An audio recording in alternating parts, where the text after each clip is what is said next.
Hello everyone, welcome you all in the SKU digital classes. Myself Abhishek Pathak, and today I am going to present my lecture on antibiotics. So first of all, what is antibiotic? Antibiotic literally means against life, means these are the drugs or the chemicals which are used either to kill or stop the growth of microorganism. Antibiotics are produced by one microorganism and are effective against other microorganism, either by killing or stopping the growth of those microorganism. These are used to treat bacterial infections. Okay, so these are the source of antibiotics. Antibiotics may be obtained either by natural source, either by synthetic source, or by semi-synthetic source. So here we are talking about the source of antibiotics which are natural origin. So first of all, if we talk about the beta-lactam antibiotics, beta-lactam antibiotics includes penicillins, cephalosporin, carbapenems and monobactams. If we talk about the source of penicillin, penicillin was first of all when it was discovered, it was obtained from the fungus Penicillium notatum. And on the commercial scale or for the bulk production, penicillin is obtained from the Penicillium chrysogenum. So similarly, these are the examples of the antibiotic and these are the microorganisms which are used for the production of these antibiotics.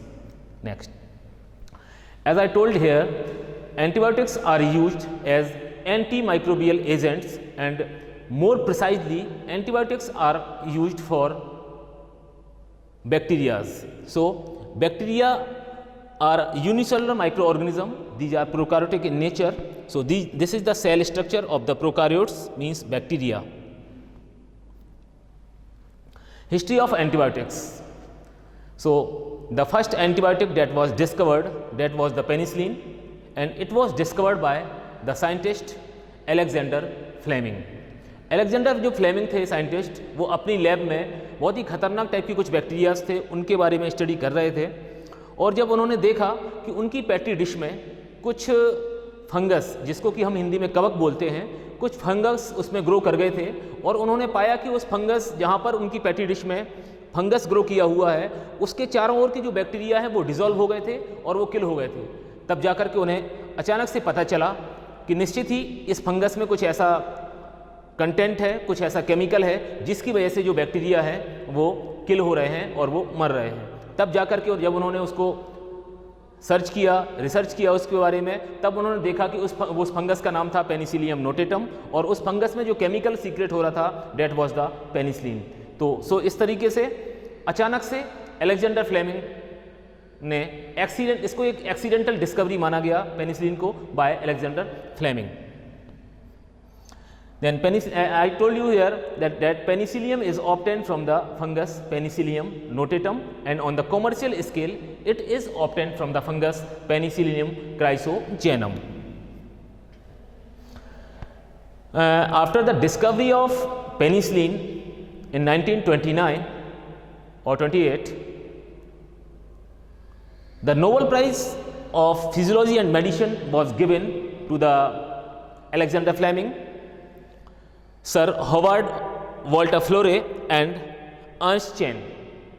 The three, इन तीनों लोगों को एक साथ मिला करके penicillin के लिए नोबेल प्राइज़ दिया गया 1945 में, और अलेक्जेंडर फ्लेमिंग को क्रेडिट दिया गया पेनिसिलिन की डिस्कवरी का, और वहीं जो पेनिसिलिन के मास प्रोडक्शन के लिए जो प्रोसेस इवॉल्व किया उसके लिए साथ में फ्लोरे एंड चेन को नोबेल प्राइज़ में सम्मिलित किया गया।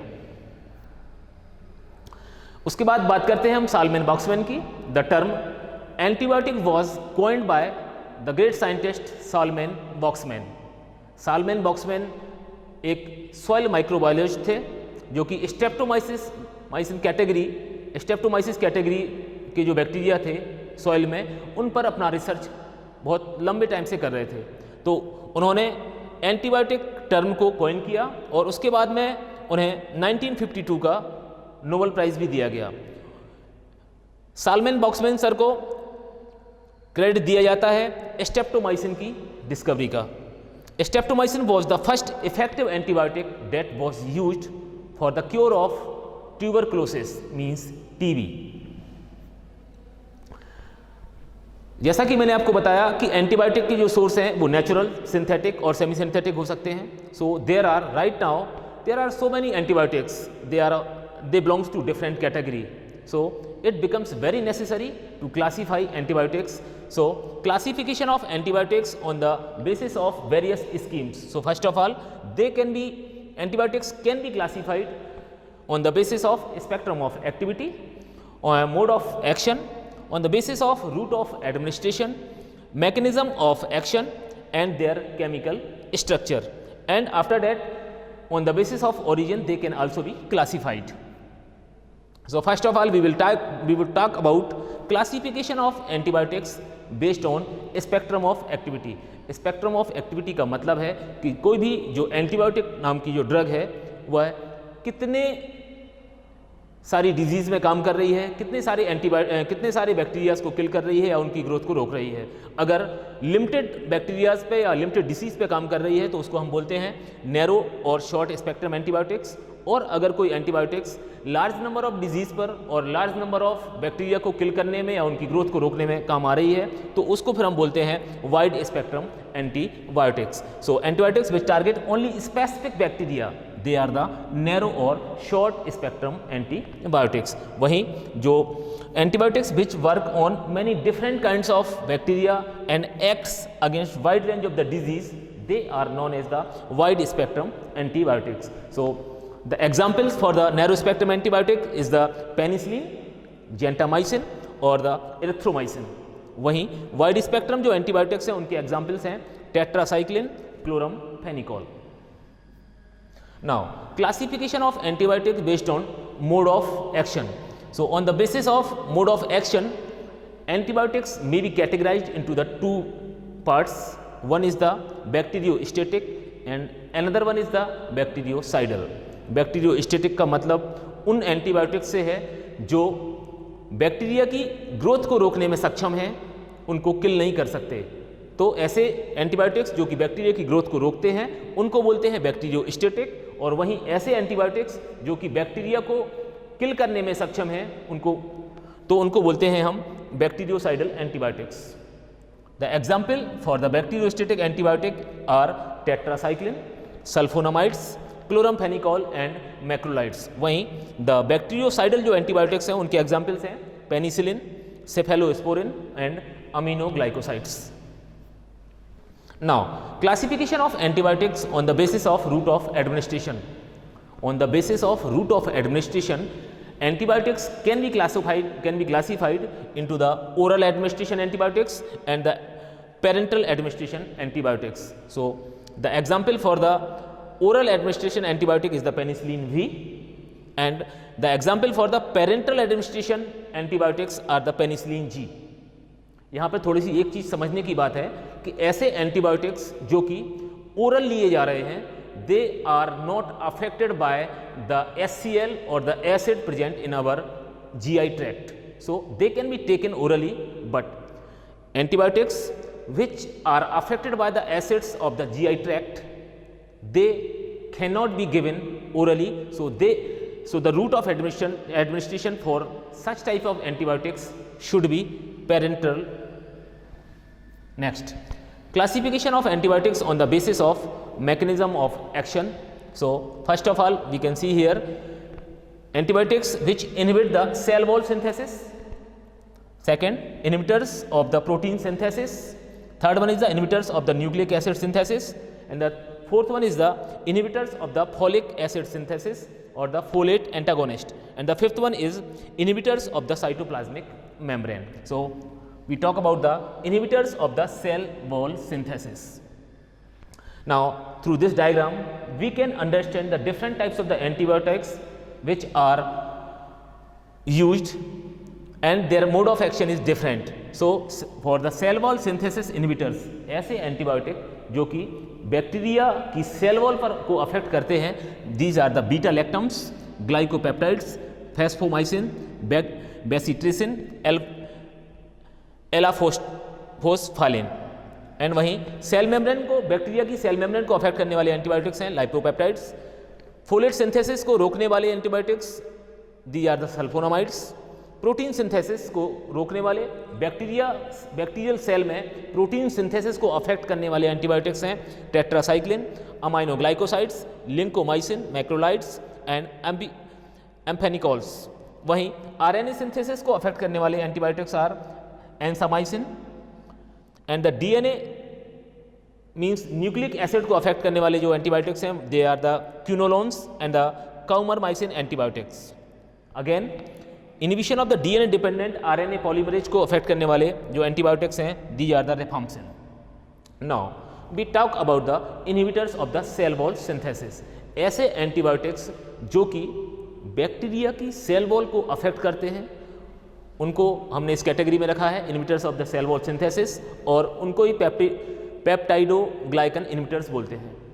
बैक्टीरियल सेल वॉल में एक जो प्रोटीन पाया जाता है that is the peptidoglycan and that is very important for the structural and that is very important structural component of bacterial cell wall.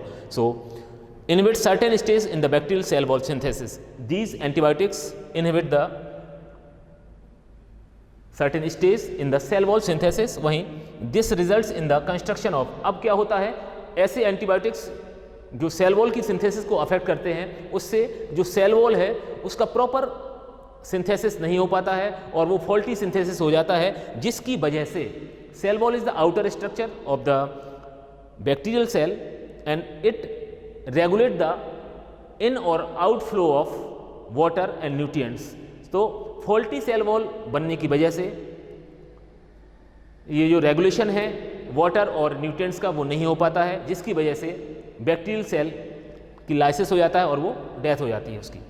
Next is there as peptidoglycan is the structural component in the cell wall, so it is a polymer that is essential for the structural integrity of cell wall of bacteria. Now the examples which are beta lactams, penicillin, bacitracin, cycloserine, phosphomycin, cephalosporin and vancomycin.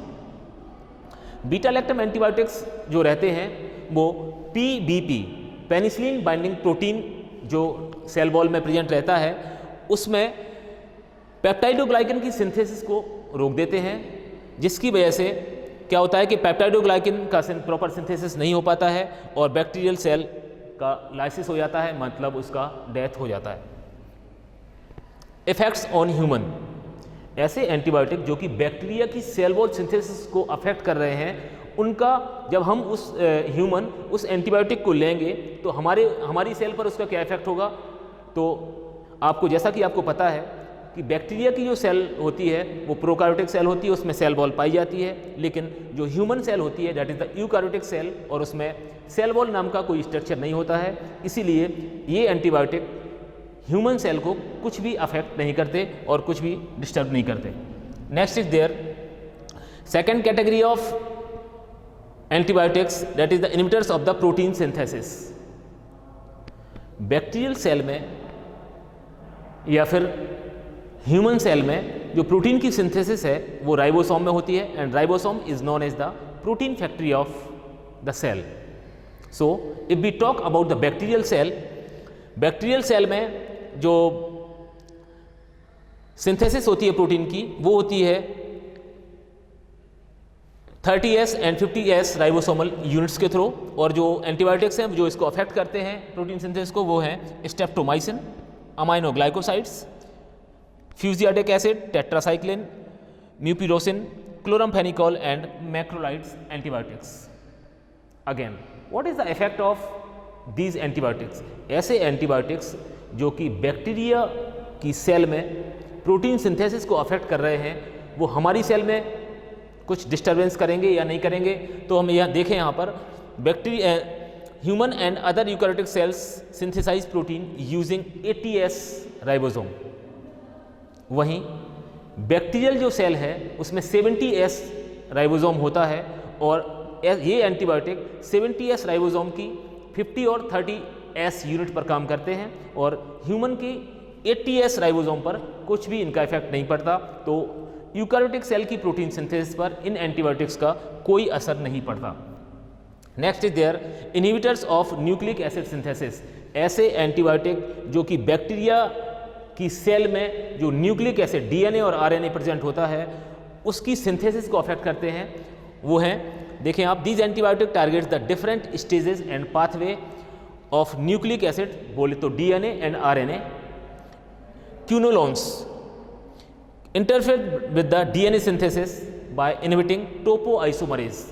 Topoisomerase नाम का जो enzyme bacterial cell में पाया जाता है वो responsible है DNA और आरएनए की सिंथेसिस के लिए, और इसका जो मेन रोल है वो है टोपोआइसोमरेज सेकेंड का। और टोपोआइसोमरेज जो सेकेंड होता है that is responsible for the uncoiling of DNA helix.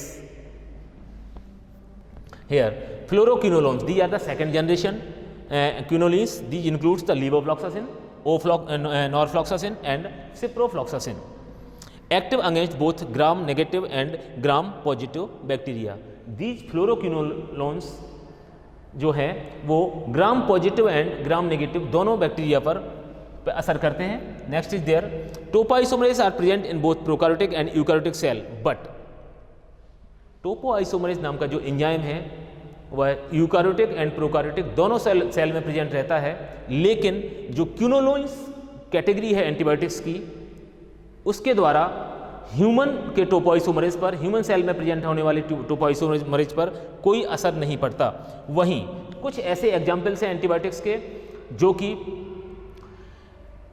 Human cell में प्रेजेंट टोपोआइसोमरेज पर अफेक्ट करते हैं, उनके नाम से आयरोनोटेकान एंड इटोपोसाइड। ऐसे एंटीबायोटिक्स जो कि ह्यूमन सेल में प्रेजेंट टोपोआइसोमरेज को अफेक्ट करके डीएनए और आरएनए की सिंथेसिस को रोकते हैं, इनका उपयोग हम जनरली एंटी न्यूप्लास्टिक मतलब एंटी कैंसर ड्रग के रूप में करते हैं। Next is there rifamycin. We know it well, rifamycin is the anti tubercular drug and it blocks the initiation of RNA synthesis. और इसका जो मुख्य असर है, जो रिफाम्सिन नाम की ड्रग है, वो आरएनए पॉलीमरेज को अफेक्ट करती है, और आरएनए पॉलीमरेज को अफेक्ट करने के बाद में it does not interact with the mammalian RNA polymerase, so making it specific for the gram positive bacteria and some gram negative bacteria. Next is there doxorubicin and actinomycin D interfere with the RNA synthesis by inhibiting RNA polymerase. ये जो डॉक्जोरूबिसिन है और actinomycin D हैं ये भी RNA polymerase को affect करते हैं, okay, and these are not specific for the bacteria, they may also affect the eukaryotic cell means human cell, so these are also used as anti-cancer agents. So the next category of classification of antibiotics on the basis of mode of action or the mechanism of action is the inhibitors of folic acid synthesis. These are also known as folate antagonist. So selectively target the bacterial enzyme catalysis impeding bacterial growth. ये जो antibiotics हैं वो bacterial enzyme catalysis के process को affect करते हैं, और these are the sulfonamides and trimethoprim. Human अगर हम देखें कि जो फोलेट एंटागोनिस्ट नाम के एंटीबायोटिक्स हैं, कैटेगरी है एंटीबायोटिक्स की, वो ह्यूमन पर अफेक्ट नहीं करते। क्यों? क्योंकि जो ह्यूमन है, humans acquire folate from dietary sources and they do not have a synthetic pathway for the folate and are not affected by antifolates in the same way as the bacteria are. Inhibitors of the cytoplasmic membrane. Bacteria की cell wall के अंदर का जो structure रहता है that is the cytoplasmic membrane और the plasma membrane, so the membrane becomes permeable and leading to leakage of intracellular compounds resulting in the cell death. ऐसे antibiotics जो कि बैक्टीरिया की सेल की मेम्ब्रेन को अफेक्ट करते हैं, उससे जो मेम्ब्रेन होती है उसका जो इन और आउट का रेगुलेशन होता है वो डिसरप्ट हो जाता है, और उससे क्या होता है कि लीकेज की प्रॉब्लम हो जाती है और उससे सेल डेथ, बैक्टीरियल सेल की डेथ हो जाती है। These are examples are polymyxin and colistin. Classification of antibiotics on the basis of origin. Antibiotics हमें कहाँ से प्राप्त होते हैं? So first one is the microbial origin and the second one is the semi synthetic antibiotics and the third one is the synthetic antibiotics. मैं microbial origin की अगर हम बात करते हैं तो हमें एंटीबायोटिक्स आपके बैक्टीरियल सोर्स से, फंगल सोर्स से और एक्टिनोमाइसिटीज, इन तीनों से हमें मिल सकते हैं। और इनके एग्जाम्पल की अगर हम बात करें तो जो बैक्टीरियल ओरिजिन से प्राप्त होने वाले एंटीबायोटिक्स हैं उनके एग्जाम्पल्स हैं polymyxin and it is obtained from the bacillus polymyxa. Fungal origin से प्राप्त होने वाले जो एंटीबायोटिक्स हैं that is the most important antibiotic, it is the penicillin and it is obtained from the penicillin notatum और the penicillin chrysogenum. And the actinomycetes से obtained होने वाले, प्राप्त होने वाले एंटीबायोटिक्स हैं वो हैं स्ट्रेप्टोमाइसिस ग्रीसियस से हमको स्ट्रेप्टोमाइसिन प्राप्त होता है। Next, classification of antibiotic on the basis of chemical structure. अगर मैं केमिकल स्ट्रक्चर के बेस पे हम एंटीबायोटिक्स को क्लासीफाई करना चाहें तो हम कर सकते हैं इन कैटेगरीज में, beta lactam antibiotics and the second one is the aminoglycoside antibiotics, third one is the tetracycline antibiotics, fourth one is the polypeptide antibiotics and the fifth one is macrolide antibiotics and the sixth one is the lincomycin antibiotics and other antibiotics. So first of all, the first category on the basis of the chemical structure is the beta lactam antibiotics, and this group of the antibiotics is best known and most widely used and may be divided into two main groups. First one is the penicillin and the second one is the cephalosporin. Classification of beta lactam antibiotics. Beta lactam antibiotics को अगर हम classify करना चाहें तो first one is the are the penicillins, natural penicillin, और इनको हम क्या बोलते हैं, पेनिसिलिन जी और पेनिसिलिन वी बोलते हैं। वहीं एंटी स्टेफाइलोकोकल पेनिसिलिन जो होते हैं वो है नेफिसिलिन, ऑक्जेसिलिन। अमाइनो पेनिसिलिन्स हैं वो है amoxicillin, ampicillin. Amino penicillin plus beta lactam inhibitors, these are the ampicillin, sulbactam, amoxicillin, clavulanate. वहीं एक्सटेंडेड स्पेक्ट्रम पेनिसिलिन जो होते हैं they are the piperacillin and ticarcillin. Extended spectrum plus beta lactamase inhibitors जो रहते हैं वो होते हैं piperacillin, tazobactam, ticarcillin and clavulanate. Cephalosporin जो कैटेगरी है बीटा लैक्टम एंटीबायोटिक्स में आते हैं सेफेलोस्पोरिन्स, इनकी अभी तक हम देखें तो first, second, third and fourth and fifth generation हमको मिल चुकी हैं। फर्स्ट जनरेशन की बात करते हैं तो सिफाजोलिन होती है, सेकंड जनरेशन में देखें तो सिफोटीटन होती है, थर्ड जनरेशन ऑफ सेफेलोस्पोरिन देखें तो सिफोटॉक्सिम होती है, and the fourth generation is the cefepime and the fifth generation is the ceftaroline. After that the third category is the monobactams. Monobactams are antibiotics of beta lactam category on the basis of the chemical structure. The example is the aztreonam and the next is there carbapenems. Carbapenems की जो है उसमें आते हैं इमिपेनियम, सिलास्टेटिन। चलिए बात करते हैं बीटा लैक्टम एंटीबायोटिक्स में सबसे इंपॉर्टेंट जो एंटीबायोटिक है, जो कि फर्स्ट एंटीबायोटिक है पेनिसिलिन। और पेनिसिलिन के स्ट्रक्चर को जब हम देखते हैं तो उसमें हमें दो रिंग पाई जाती हैं पेनिसिलिन के स्ट्रक्चर में। First ring is the beta lactam जिसके नाम पर इसकी कैटेगरी डिसाइड की गई है, एंड द सेकंड जो इससे जुड़ी हुई रिंग होती है that is the thiazolidine ring, and the side chain जो रहती है that is known as the ACL side chain. Now benzyl penicillin जिसको कि हम पेनिसिलिन जी बोलते हैं, इसको 6 अमीनो पेनिसिलिनिक एसिड भी बोलते हैं। यहाँ पे देखें हम, this is the thiazolidine ring and this is the beta lactam ring. और ये देखें बेंजाइल पेनिसिलिन हम इसको इसलिए बोलते हैं क्योंकि यहाँ पर जो साइड चेन थी, एसाइल साइड चेन जो आप यहाँ देख सकते हैं, आर की जगह पर यहाँ पर हमने बेंजीन के स्ट्रक्चर को जोड़ा हुआ है। यहाँ पे हम देख सकते हैं जो ए स्ट्रक्चर है ये है थायाजोलिडीन रिंग, जो बी स्ट्रक्चर है ये बीटा लैक्टम रिंग है, और थर्ड जो सी है आप देखें यहाँ पर, this is the salt formation site, यहाँ से साल्ट फॉर्मेशन के लिए है ये, and D is the action site for the beta lactamase. या डी जो बीटा लैक्टामेज नाम का एंजाइम होता है जो कि पेनिसिलिन के डिग्रेडेशन और उसके कैटाबोलिज्म के लिए काम करता है बॉडी में। So this side, D side is the action site for the beta lactamase, and E is the action site for the amidase और for deacylation of penicillin. Now this is the structure of penicillin, and you can see here the little bit difference is there penicillin and penicillin G. You can see here is the O negative or O alone, here is the OH group, hydroxyl group and O. Next, now penicillin and cephalosporin are the most important antibiotics of the category of the beta lactamase. So this is the penicillin and this is cephalosporin. What is the difference in the chemical structure of penicillin and cephalosporin? Penicillin में हम देखें तो थायोजोलिडीन ring होती है, वहीं पर जो cephalosporin antibiotics होते हैं उनमें डाईहाइड्रोथियाजिन रिंग पाई जाती है। नाउ पेनिसिलिन के बारे में हम जानते हैं कि this is the most common antibiotic obtained from the penicillium notatum first of all. Aminoglycosides नाम के जो एंटीबायोटिक्स होते हैं, these are the broad spectrum antibiotics, these are bactericidal in nature and they are prescribed for the children's and primarily used for the infection caused by the gram negative pathogens, and the examples includes the gentamicin, amikacin and tobramycin. Next is their tetracycline antibiotics. As the name itself indicate, tetracycline means the ring, the chemical structure it is the octahydronaphthacene derivatives and bacteriostatic and broad spectrum antibiotics. जो tetracycline antibiotics हैं, these are the broad spectrum and these are bacteriostatic in nature, मतलब ये bacteria की growth को रोकने में काम आते हैं। Produced semi synthetically from the chlortetracycline, an antibiotic isolated from the bacterium streptomyces and aureofaciens. Short acting, ये शॉर्ट एक्टिंग होते हैं antibiotics and inhibit bacteria growth by inhibiting the translation.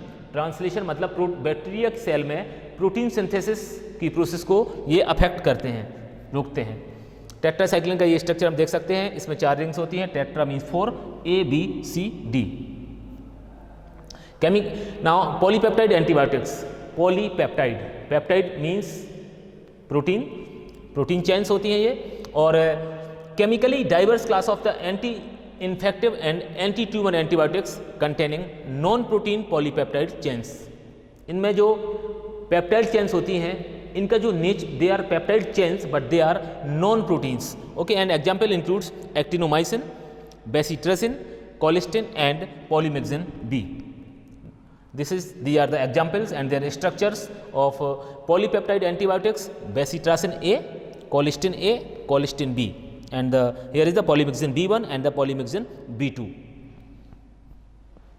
Next category of the antibiotic on the basis of chemical structure is the macrolide antibiotics.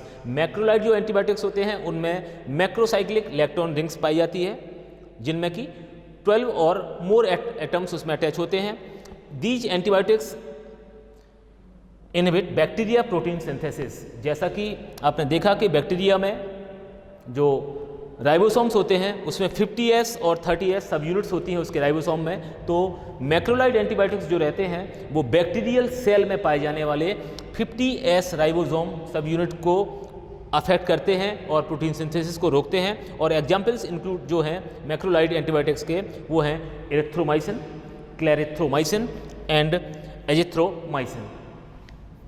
Next, these are the examples and the structures of the macrolide antibiotics: azithromycin, clarithromycin and the roxithromycin. Now, lincomycin, this is the lincosomide antibiotics derived from the bacteria Streptomyces lyncosys. और जो इसके examples हैं वो हैं lincomycin and clindamycin.